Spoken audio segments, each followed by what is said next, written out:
Margaret, members of the Ted and Margaret Ward family. Thank you for allowing Ted to have an imprint on my life. In recent days, after the invitation to say a few words here today, 2 words come to mind: churchman, educator with a global reach. For you see, I did not first get to know Ted as an educator. I first got to know Ted as a churchman.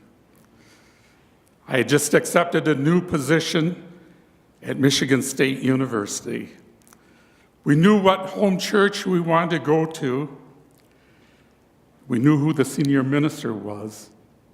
But I didn't know who our Sunday school teacher, as we referred to them back at that time, would be.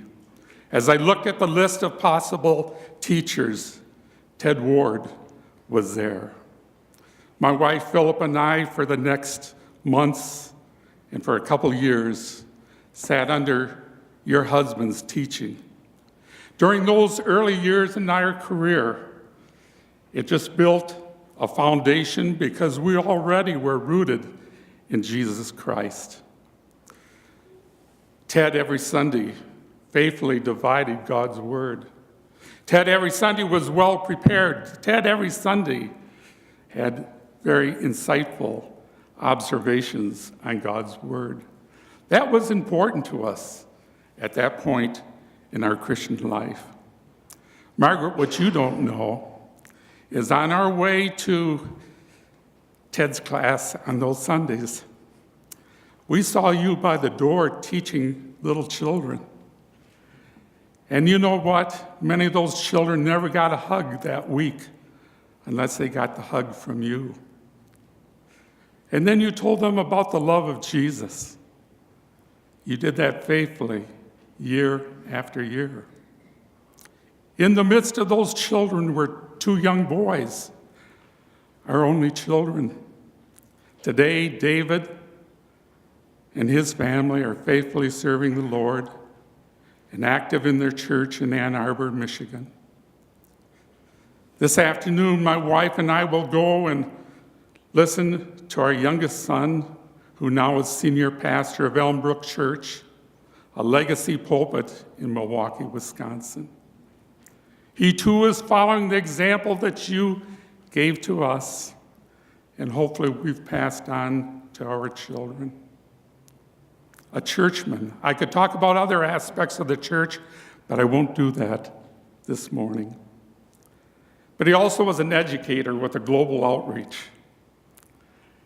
I remember inviting my Sunday school teacher to be on my doctoral committee. That may have been a mistake. For you see, when you do a dissertation, you have 1 of 2 different paths you can go. You can either replicate a study or you can do original research. At that point in my career, I thought replicating a study would be much easier than doing original research. Even though Ted was not my chair and I had approval of my chair, Ted, when he looked at my first proposal, he said, "Chuck, I don't want you to replicate a study. I want you to do original research." That launched me on a new path, actually a much better path, because he respected scholarship and expected the best in every individual. I remember not many times, but a few times I'd go up to his office in 4th floor of Erickson and would meet there. He was always generous in his time. And often our discussions would talk about the global reach of the Christian community. And I was amazed how he would have doctoral students such as myself that he would actually help groom and send literally around the world today. And often our conversations would focus on a global perspective. Was it any surprise then that when I was escorting, Philip and I were escorting, and after 24 hours of traveling, landed in Auckland, New Zealand, and then as the bus was taking the group of alumni from Michigan State University to our hotel, we saw a church and it said Metropolitan Tabernacle.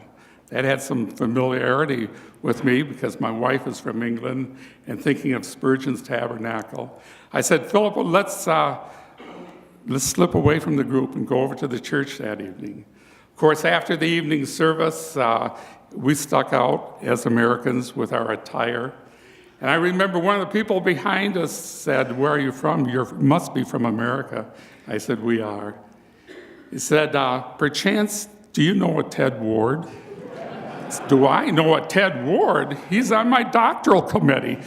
And indeed, he had just been there for a missionary conference just a few weeks earlier. Wasn't surprising then when I was given the opportunity to become president of Spring Arbor University, that for my inauguration, I used the theme, Globalization Through the Eyes of Faith. For I do not believe today you get a full liberal arts education unless you have a global perspective. And indeed, over the next 2 years after my inauguration, I worked with our faculty and with our provost, and every student today that comes as an undergraduate, full-time student to Spring Arbor University, at no cost or very little cost, will have a global experience with one of our university professors. That, to me, had some of its genesis back in those meetings I had with Ted in his office. I remember whenever I was on campus, I would be in chapel, sitting in one of the front rows with my wife. And I remember there was a young lady, and when the president sits down next to a student, sometimes they're a bit nervous. They shouldn't be. And I said to the young lady, I said, I'm President Webb. And she introduced herself. I said, tell me what's happening. She said, you know, President Webb, later this week, I'll find out if I can go to China. I said, you are? And I said, tell me about it. I said, have you been over there before? Knowing that she very well probably had not. And you know what? She said, Chuck, she said, President Webb, I've never been out of the state of Michigan. You haven't? Have you ever been on a plane? No. Have you ever been on a train? No. She would have an experience that would transform her life. So whether being a churchman and the role that modeled, whether being an educator with a global perspective, when I assumed the role of Assistant Vice Chancellor for Alumni Relations and Development at the State University of New York system, being responsible for the 64 campuses within the system, we too found a new church. And that church, unlike the church we'd come from, where we had taken on the college ministry and had maybe 80 or 100 students, they did not have outreach to the college students. And I said to them, I said, would you let us start a program?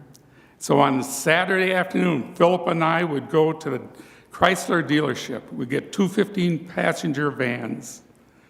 We would then, on Sunday morning, go over to Sage College, Rensselaer Polytechnic Institute, and SUNY Albany. We'd fill up those 2 vans, we'd bring them into church, and like you and Ted, we'd teach them for the next 45 minutes. And then they'd come to our worship service, and then we would deliver them back to their campuses. God's been good. Thanks for the imprint that your late husband made on our lives. Appreciate it.